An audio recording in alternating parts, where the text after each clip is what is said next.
Hey, good morning, seniors wanting to go to UMPI in the fall. I'm actually here in my kitchen, as most of us are staying home and staying safe from this pandemic.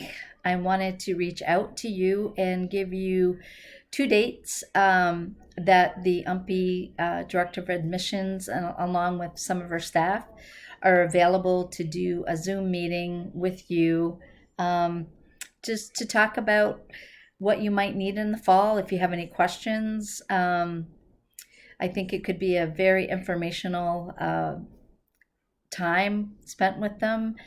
So the dates are April 21st, which is Tuesday, next Tuesday, April 21st at 1 o'clock, or Thursday, April 23rd at 1 o'clock.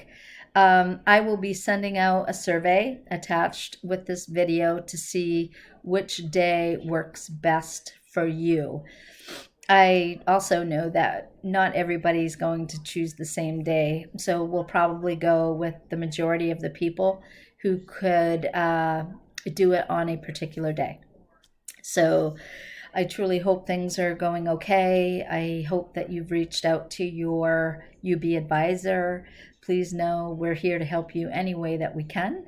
And I really encourage you to tap in to a Zoom meeting with the director of UMPI admissions to be able to help and answer any questions you might have. Okay? Good talking with you. I will be talking with you again soon, I am sure. Take care. Bye bye.